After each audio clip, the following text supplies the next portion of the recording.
कारुणिक तथागत सम्यक संबुद्ध महाबोधिसत्व परम पूज्य बाबा साहब अम्बेडकर, इन्हें मेरा त्रिवार पंचांग प्रणाम। पूजनीय भदंत करुणाकर महाथेरो, पूजनीय भदंत जीवक जी, पूजनीय भदंत कुमार काश्यप जी, समस्त भिक्षु संघ को मेरा त्रिवार पंचांग प्रणाम।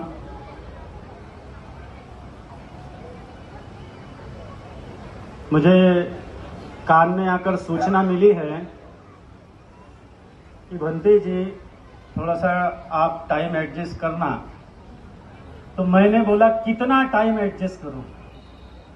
तो पहले बोले 15 मिनट, मैं बोला क्या बोले? तो फिर बोले 20 मिनट, फिर बोले आधा घंटा। तो मैं समझ सकता हूं पिछले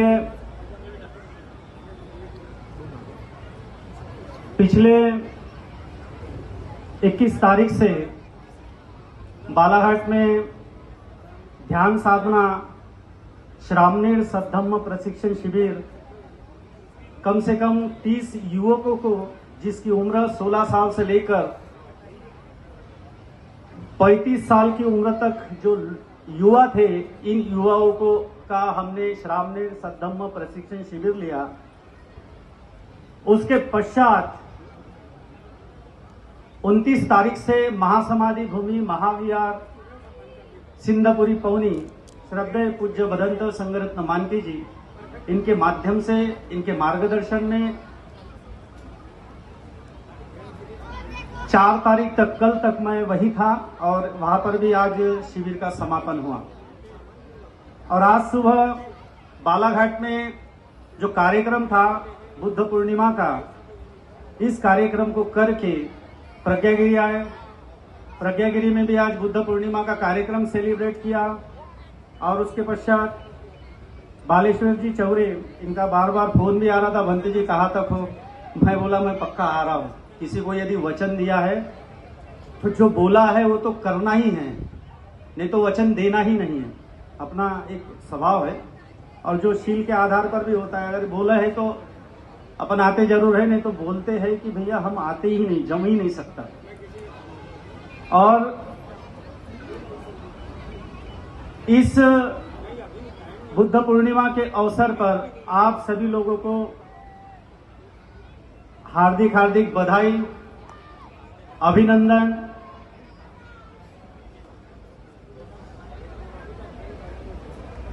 मेरे सामने जब मैं यहां आया तो एक समस्या थी और अभी भी वो समस्या मैं देख रहा हूं कि समस्या यह है कि लोग एक तरफ खीर खा रहे हैं और दूसरी तरफ भंते जी प्रवचन भी दे रहे हैं। तो मनुष्य का जो शरीर होता है वो एक समय में एक ही काम करता है। मनुष्य का जो मन होता है वो एक समय में एक ही काम करता है। एक तो आप खीर खा लो, नहीं तो भिक्षुओं का प्रवचन सुन लो, नहीं तो ये दो महाशय बड़बड़ कर रहे, इनका भी सुन लो थोड़ा सा।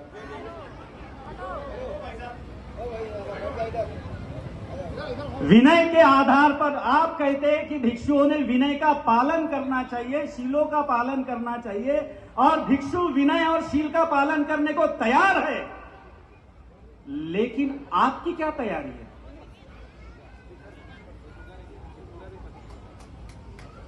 आपकी क्या तैयारी है? विनय में अभी भंते जी ने, पूजनीय भदंत जीवक जी ने काफी सुंदर से विस्तार तरीके से, मैं शांत चित्त से उनका संबोधन सुन रहा था। बहुत अच्छी तरह से जो मिलिंद प्रश्न में लिखी हुई बातें हैं वो आप सब लोगों को समझा रहे थे और मुझे लगता है कि आप लोगों को पूरा समझ गया। अब मैं फिर से वही सवाल रिपीट करूंगा तो जवाब में आपके तरफ से वो जो भंती जी ने बताया वो आ जाएगा। सवाल जवाब आएगा? मैं पूछता हूं भैया, आ जाएगा जवाब? नहीं आएगा। इसलिए नहीं आएगा क्योंकि भंते जी प्रवचन कर रहे थे और आप लोग तो यह भी लिखा है विनय में, शील में लिखा हुआ है कि प्रवचन कौन से समय में करना है, प्रवचन किसे देना है, किन लोगों को प्रवचन करना, यह भी विनय में लिखा हुआ है। फिर आप चाहते हैं कि हम लोग विनय का पालन करें? बताइए। आप चाहते हैं कि हम लोग शीलों का पालन करें? बताइए आप।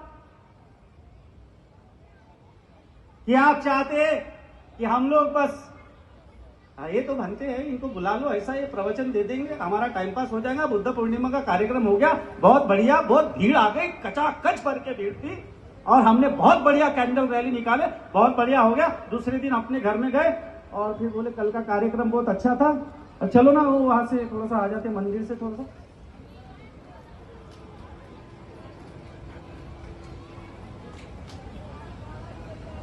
ये होता है या नहीं होता है? बताइए। हाँ, आपकी सहमति है, इसका मतलब ये होता है। और जब ये हो रहा है तो पहले आप लोगों की तैयारी दिखनी चाहिए कि आप लोग बुद्ध पूर्णिमा के इस अवसर पर क्या करने वाले और क्या आचरण करने वाले, ये बताना पड़ेगा आपको। मैं ज्यादा बड़ी बड़ी बातें नहीं करता, हम धम्मा आचरण की बात करते हैं, हम शीलों की बात करते हैं, हम शीलों को पालन करने की बात करते हैं। आज का जो दिन है ये बुद्ध पूर्णिमा का दिन है और इस बुद्ध पूर्णिमा में सम्यक संबोधि का ज्ञान बोधिसत्व सिद्धार्थ गौतम ने प्राप्त किया था। और जब बोधिसत्व सिद्धार्थ गौतम बुद्ध बने तो बुद्ध बनने की प्रक्रिया क्या थी?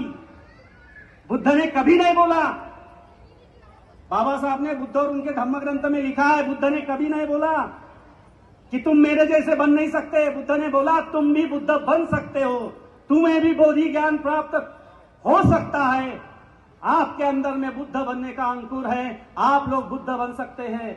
लेकिन उसके लिए उस रास्ते पर चलना होगा जो रास्ता मैंने इस पूर्णिमा के दिन, खासकर वैशाख पूर्णिमा के दिन मैंने खोजा है। और क्या रास्ता खोजे बुद्ध ने, तथागत ने? और कौन सा ऐसा ज्ञान था जो सम्यक संबोधि का ज्ञान था? एक महाशय तो बोल रहे थे जैसे पैगंबर होते हैं वैसे सिद्धार्थ गौतम। अरे भैया क्या पढ़ा रहे आप, और आप बुद्ध अपने आप को बौद्ध बोलते हो। जैसे मोहम्मद पैगंबर साहब थे वैसे सिद्धार्थ गौतम है, जैसे यीशु क्रिस्त है वैसे सिद्धार्थ गौतम है। अरे भैया तुलना मत करो, मोहम्मद पैगंबर साहब को अपनी जगह रहने दो, वो उनके जगह ठीक है।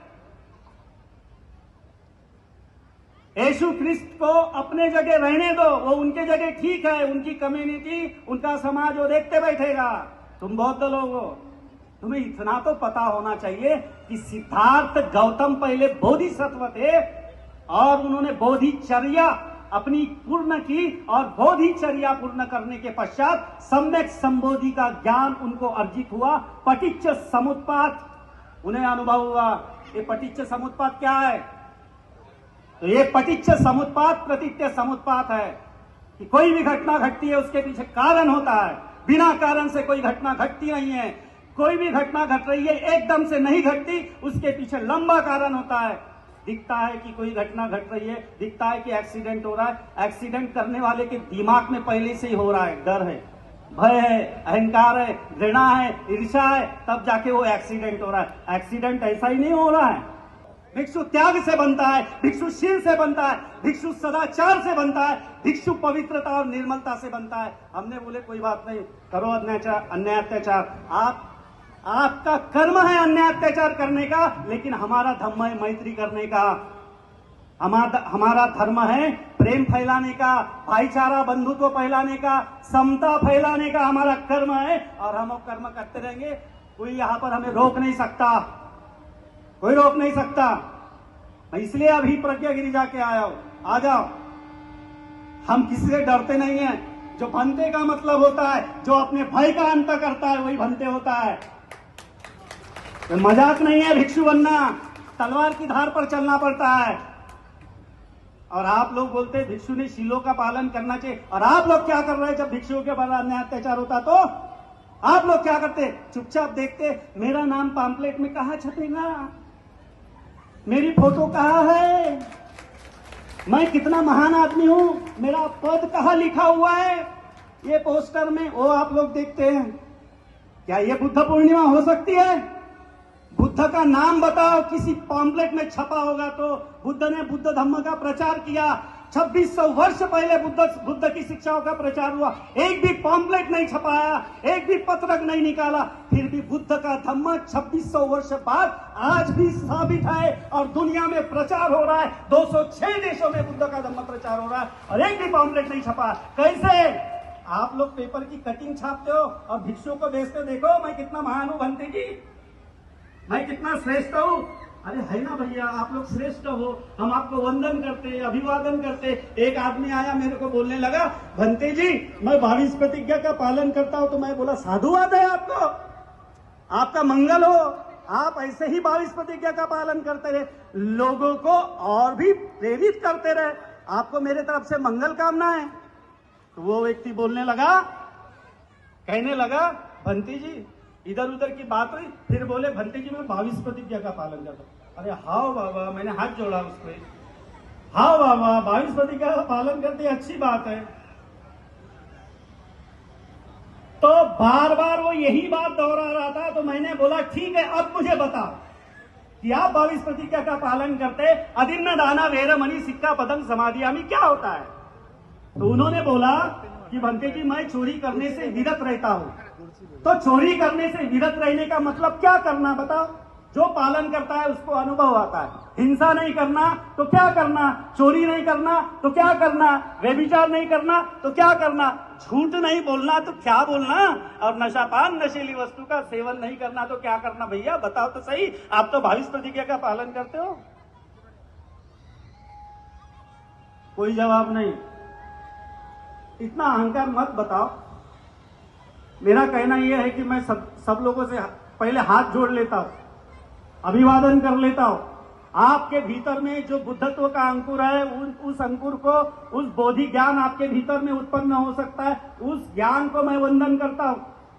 पहले हाथ जोड़ लेता हूं और समझा के बता देता हूं, भैया आपने जितनी बात करना है मेरे से उतनी काम की बात करो, फालतू की बड़बड़ नहीं करना, क्योंकि मैं खुद व्यर्थ बड़बड़ नहीं करता। मुद्दे की बात, काम की बात और बिल्कुल परफेक्ट बात करता और अपने बात करके समाप्त कर लेता। और फिर बाद में माफी मांगा और उसने बोला भंती जी गलती हुई, हमें आता नहीं, हमें सीखने की आवश्यकता। मैं वही तो कह रहा हूं कि बुद्ध पूर्णिमा के दिन आप सब लोगों ने प्रशिक्षण ग्रहण करना चाहिए। क्या आप लोगों ने आज अपना मन शुद्ध किया है?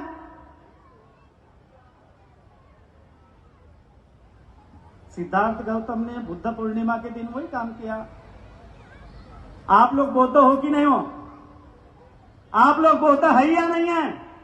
मैं आप सब लोगों से पूछ रहा हूं। इधर बाजू वाले हैं, सब माता बहनें हैं, सभी भाई बंधु से, माता बहनों से पूछ रहा हूं, आप लोग बौद्ध है या नहीं है? तो क्या आप लोगों ने आज के इस मौके पर, बुद्ध पूर्णिमा के अवसर पर अपना मन शुद्ध किया? कैसे?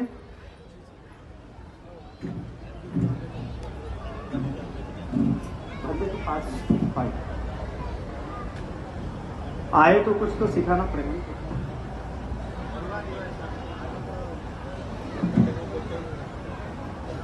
बुद्ध आपके भीतर में है, आपके भीतर में बुद्ध है और वो बोल रहे हैं कि भैया मेरे को बाहर निकलने दो।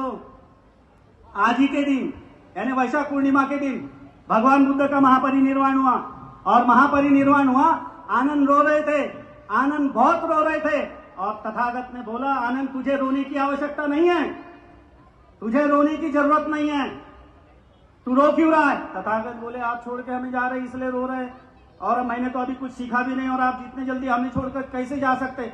आनंद मेरा उपदेश है कि सारी प्रकृति परिवर्तनशील है और हर प्राणी मरने वाला है, मैं भी मर रहा हूं, मृत्यु को प्राप्त हो रहा हूं, तुम्हें रोने की आवश्यकता नहीं। इस सत्य को अनुभव करो, इस सत्य को समझो कि हर मनुष्य मरने वाला है एक न एक दिन।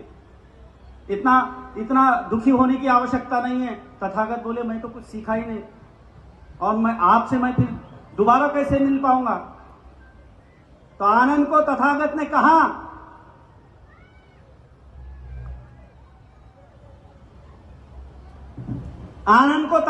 कहा कि आनंद तू धम्म का पालन कर, तू आचरण कर। तू सबसे बुद्धिमान है। यहां पर जितने भी भिक्खु है इनमें सबसे बुद्धिमान तू ही है, क्योंकि मेरी एक एक गाथा तुझे याद है, तुझे स्मरण है। तू उस गाथा का स्मरण कर और धम्म का आचरण कर। मैं तुझे तेरे भीतर में ही मिलूंगा। क्या कहा? आनंद मैं तुम्हें तुम्हारे भीतर ही मिलूंगा। इसका मतलब क्या हो गया? इसका मतलब यह हो गया कि भगवान बुद्ध मोहम्मद पैगंबर साहब जैसे नहीं है। जो बुद्ध होते हैं ये मन की पवित्रता की, निर्मलता की सबसे उच्ची अवस्था होती है। चार्ल्स डार्विन का सिद्धांत है।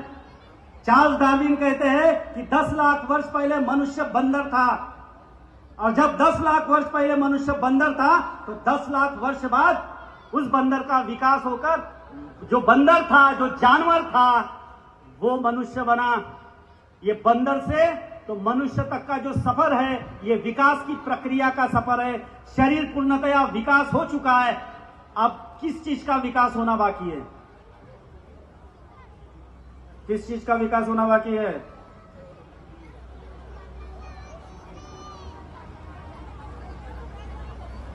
सुबह से बोल रहा हूं ना, किसी गला ज्यादा सूख रहा है। बंदे जी बोले कि टाइम हो गया है, बैठ जाओ। तो मैं बोला ठीक है, मैं अपनी बात खत्म करता हूं। ये आपको जो प्रश्न किया है वो सवाल का जवाब मैं देकर अपनी बात समाप्त करता हूं, क्योंकि मुझे अभी नागपुर जस्ट निकलना है। नागपुर में भी कार्यक्रम है। काम करने वाले के लिए बहुत काम है, जो काम नहीं करता उसके लिए बहाने ज्यादा हैं।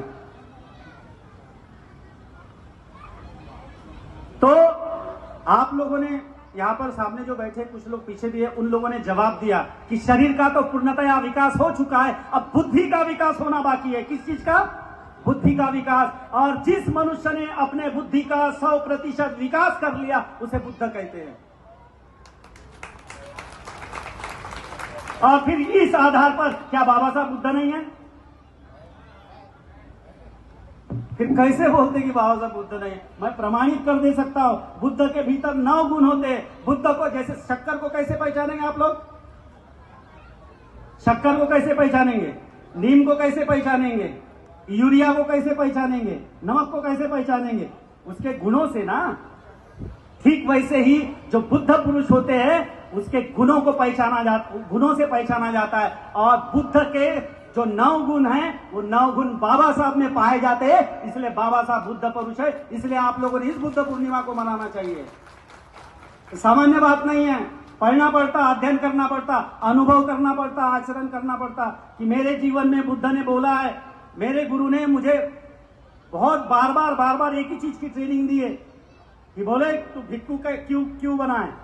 मैं मेरे गुरु को बहुत आदर्श मानता हूं, बहुत श्रेष्ठ है मेरे को बुद्ध शासन में उन्होंने स्थापित किया है, मेरे लिए वरदान है, वो साबित हो गए हैं।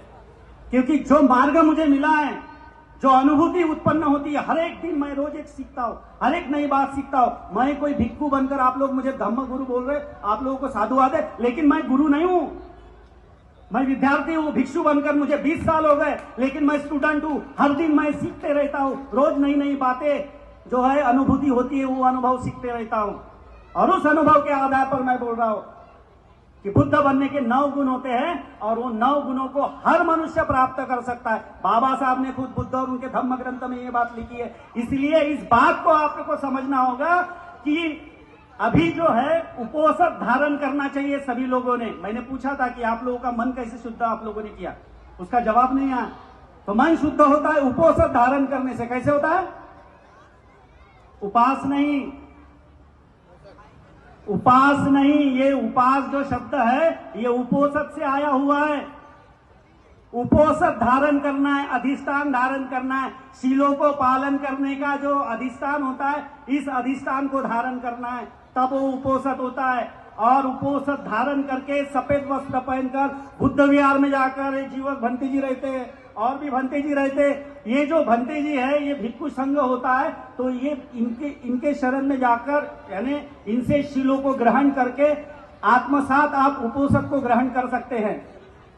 तो उपोषण का मतलब ही ये होता है कि अपने मन को शुद्ध करने के लिए शीलों को धारण करना पड़ता है। बुद्ध के वचनों को आचरण में लाने के लिए अधिष्ठान ग्रहण करना पड़ता है। उपासक के 10 गुण होते हैं। कितने गुण होते हैं उपासक के 10 गुण होते हैं। उपासक के अंदर में 10 गुण होते हैं। मिलिंद प्रश्न में लिखा हुआ है, पढ़ लीजिए आप। वो किसी भी उपासक को पहचानने के 10 गुण होते हैं।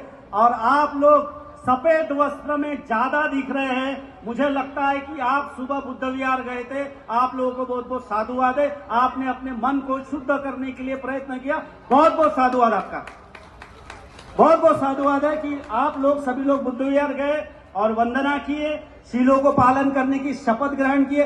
बहुत बहुत साधुवाद है। और शीलों को पालन करने के बाद यानी बुद्धत्व प्राप्त करने के लिए, मन को शुद्ध करने के लिए 3 बातों से मन शुद्ध होता है। शीलों को धारण करने से, ध्यान करने से और वंदना करने से। वंदना बोले तो बुद्ध के वचन को ग्रहण करने से, आत्मसात करने से। ये 3 बातों से मन शुद्ध होता है। और अगर आपने अपने मन को शुद्ध किया है तो यकीनन आप पूरे के पूरे बौद्ध है। लेकिन मुझे ये बताइए कि क्या आपके बच्चों के साथ आपने वंदना की? बस मेरा आखिरी है। मुझे भाषण देना नहीं आता है। मैं वैसे बंदे जी बोल रहे भाषण दे रहे हो क्या? भाषण देना नहीं आता तेरे को। अब मैं भाषण में चर्चा करना चाहता हूं। एक्चुअली लास्ट मेरा क्वेश्चन है, आखिरी क्वेश्चन है, आखिरी प्रश्न है। क्या आपने अपने बच्चों के साथ में शील ग्रहण किया? आपने अपने बच्चों के साथ शील नहीं ग्रहण किया तो फिर कल आपके बच्चे आपको पीटने वाले हैं। आपके बच्चे आपका अपमान करने वाले, ये बात लिख लो।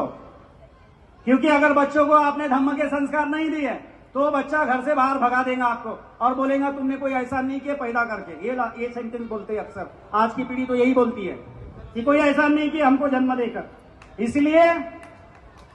इसलिए सभी लोगों ने इस बात का ख्याल रखे कि बच्चों को संस्कार देना चाहिए। और बच्चों को संस्कार देने के लिए शीलों को धारण करना जरूरी है।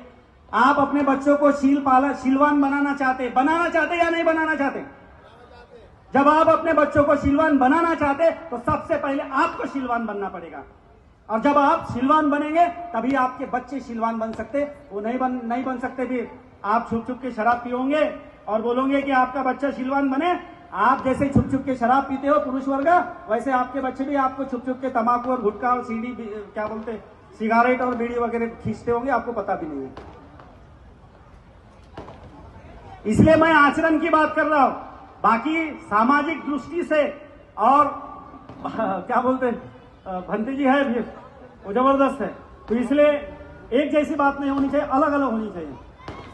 सबका प्रवचन अलग अलग रहे तो आपको भी सुनने में थोड़ा आनंद आएगा। और एक अंतिम में विनंती आप लोगों से निवेदन करता हूं, रिक्वेस्ट ये करता हूं, विनंती ये है, निवेदन ये है आप सभी लोगों को कि अगली बार से इस पूर्णिमा को तो आपने अपने कबूल किया है कि अपने बच्चों के साथ में आपने शीलों को धारण नहीं किया, उपोषक को धारण नहीं किया। बच्चों को साथ में लेकर विहार नहीं गए। लेकिन अगली बार आप लोग बुद्ध विहार सुबह जाएंगे, अपने बच्चों को लेकर जाएंगे। चाहे बुद्ध पूर्णिमा के बाद में आषाढ़ी पूर्णिमा हो, चाहे फिर उसमें 6 दिसंबर हो, कोई भी अपना जो उत्सव आता है, बौद्धों का जो उत्सव आता है, मैं त्योहार शब्द नहीं बोलता। त्योहार बोले तो उसकी हार होती है। त्योहार यानी उसकी हार यानी कौन? हमारी हार। तो हमारी कोई हार नहीं, हमारा उत्सव है। इसलिए मैं आपसे संकल्प चाहता हूं कि आप लोग जब भी कभी बुद्ध विहार जाए तो बच्चों को साथ में लेके जाए। बोलिए कौन कौन ले जाने को तैयार है? चलो बहुत बहुत साधुवाद है। और आप लोग जो है बहुत अच्छे लोग हैं और आप लोगों ने मेरी बात शांत चित्त से सुनी। आज तक के मेरे भिक्षु जीवन का मैंने जो पुण्य प्राप्त किया है वो पुण्य आप सभी लोगों को प्राप्त हो। सभी लोग बुद्ध बने, सभी लोग बोधिसत्व बने, बाबा साहब के बताए हुए मार्ग पर चले। जय भीम, नमो बुद्धाय।